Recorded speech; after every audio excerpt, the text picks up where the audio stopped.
নমস্কার বন্ধুরা, welcome back to my channel. আজকে কাঁচকলার একটা নতুন রেসিপি নিয়ে তোমাদের সামনে হাজির হয়েছি।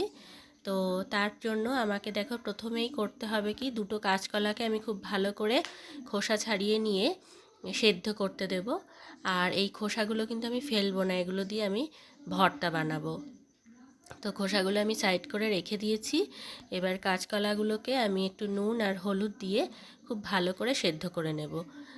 তো এটা যতক্ষণ সেদ্ধ হবে ততক্ষণ আমি মশলা তৈরি করে নিচ্ছি। মশলা তৈরি করার জন্য আমি একটা মিক্সিং জারে পেঁয়াজ কুচি নিয়ে নেব, আর তার সঙ্গে আমি নিয়ে নেব আদার টুকরো আর রসুনের কোয়া। এখানে রসুন আছে ধরো 7-8 কোয়া মতন রসুন আছে। আর তার সঙ্গে আমি নিয়ে নিয়েছি আদা, আর এরপরে আমি নিয়ে নিচ্ছি শুকনো লঙ্কা। এখানে তোমরা চাইলে কাঁচা লঙ্কাও দিতে পারো। আর তার সঙ্গে আমি টমেটো নিয়ে নিয়েছি। এবারে আমি দিয়ে দিচ্ছি সাদা জিরে, গোটা জিরে আর কি, একটু সামান্য জল দিয়ে এটাকে একটা পেস্ট তৈরি করে নিলাম। তো পেস্টটা মোটামুটি হয়ে গেছে। এবার পেস্টটা একটা পাত্রের মধ্যে মধ্যে ঢেলে নেব, একটা অন্য একটা পাত্রের মধ্যে। তো এবারে দেখো এখানে কাঁচকলাটাও মোটামুটি সেদ্ধ হয়ে গেছে খুব ভালো রকম।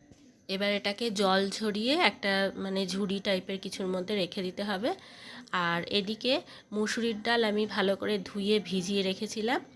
তারপরে জল ছেঁকে মুসুরির ডালগুলোকে আমি বেটে নেব। একটু শুকনো শুকনো বাটতে হবে, যাতে টাইট হয় আর কি বাটাটা।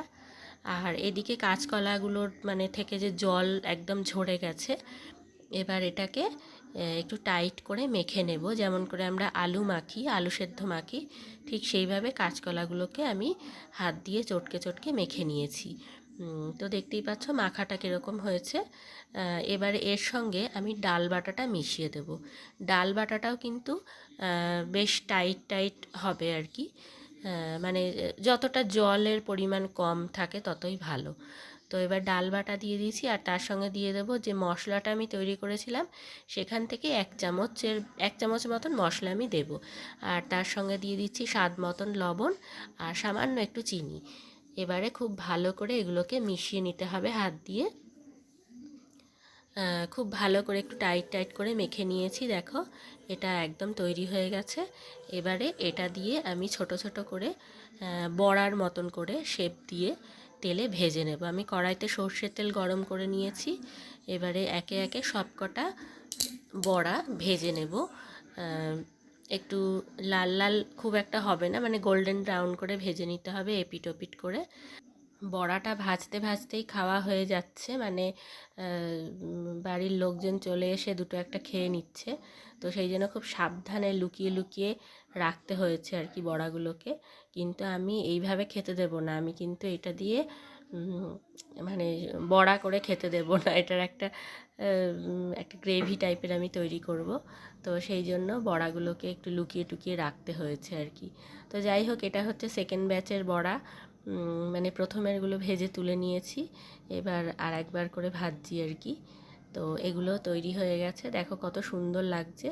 এগুলো চায়ের সঙ্গে টিকিয়া হিসেবে খাওয়া যেতে পারে, খুব ভালো লাগবে। তো যাই হোক, এতগুলো বড়া তৈরি হয়েছে, বেশ বড় বড় হয়েছিল সাইজে। তো এবারে বড়াগুলোকে এক সাইডে সরিয়ে রেখেছি, লুকিয়ে রেখেছি আর কি। তারপরে আমি চলে গেছি রান্নার দ্বিতীয় পর্যায়ে। এখানে দেখো সর্ষের তেলের মধ্যে তেজপাতা আর গোটা গরম মশলা ফোড়ন দিয়েছি। একটু মশলাটা থেকে গন্ধ বেরোবে যখন সুন্দর একটা, তখন এর মধ্যে আমি দিয়ে দিয়েছি 1 মুঠো পেঁয়াজ কুচি। পেঁয়াজ কুচিটা দিয়ে খুব ভালো করে নাড়াচাড়া করব। একটু লাল লাল হবে যখন, তখন তার মধ্যে আমি দিয়ে দিচ্ছি আলু। একটু ডুমো ডুমো করে কেটে রাখা আলু দিয়ে খুব ভালো করে আলুটাকে ভাজবো। এই সময় লো ফ্লেমে রেখে ঢাকা চাপা দিয়ে আলুটাকে ভেজে নিলে আলুটা নরমও হয়ে যাবে আর ভাজাটাও ভালো হবে। তো এই পর্যায়ে আমি দিয়ে দিচ্ছি স্বাদ মতন লবণ আর সামান্য একটু হলুদ দিয়ে আবারও খানিকক্ষণ নাড়াচাড়া করে এটাকে ঢাকা চাপা দিয়ে ভাজতে থাকবো। তো আলুটা মোটামুটি ভাজা হয়ে গেছে। এবারে এর মধ্যে আমি দিয়ে দেব বেটে রাখা মশলা, যে মশলাটা তৈরি করেছিলাম আর কি, সেইটা দিয়ে দেব। আর তার সঙ্গে একটু ধুয়ে, মানে বাটিটা ধুয়ে একটু সামান্য জল দেব। দিয়ে এবারে গ্যাসের ফ্লেমটা বাড়িয়ে দিয়ে খুব ভালো করে কষিয়ে নিতে হবে, বেশ একেবারে যতক্ষণ না পর্যন্ত তেল ছেড়ে আসছে। মানে যেভাবে আমরা মাংসের মশলা কষাই ঠিক সেইভাবে কিন্তু এটাকে কষিয়ে নিতে হবে।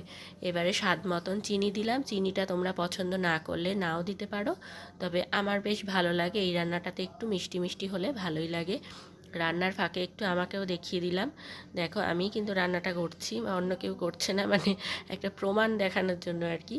তো যাই হোক, এখানে দেখো, আর ওদিকে একটা গরম জল বসিয়েছি, জলটা এই রান্নাটার মধ্যে যাবে আর কি। মানে গরম জল দিলে এটার টেস্টটা বেশ ভালো হবে। তো কষানো মোটামুটি হয়ে গেছে, এবারে আমি দিয়ে দিচ্ছি গরম জল। এবারে জলটা ফুটে উঠেছে, ঝোলটা আর কি, এর ওপরে আস্তে আস্তে করে যে বড়াগুলো ভেজেছিলাম সেইগুলো দিয়ে দেব। দিয়ে খুব হালকা করে নাড়তে হবে, কারণ এটা কিন্তু ভেঙে যাওয়ার একটা মানে চান্স আছে, ভেঙে গেলে সব ঘেটে যাবে আর কি। তো একটু ঢাকা দিয়ে রাখবো আর আঁচটা একদম কমিয়ে রাখবো। তো আমার আজকের রেসিপি কাঁচকলার কোপ্তা কারি তোমাদের কেমন লাগলো আমাকে অবশ্যই কমেন্টে জানিও। আর বাড়িতে অবশ্যই একবার ট্রাই করে দেখো, অসাধারণ লাগবে খেতে। সব শেষে নামানোর আগে একটু ওপর থেকে ঘি আর গরম মশলা ছড়িয়ে গরম গরম সার্ভ করো। আজকের মতন এইটুকুই। সকলকে অসংখ্য ধন্যবাদ।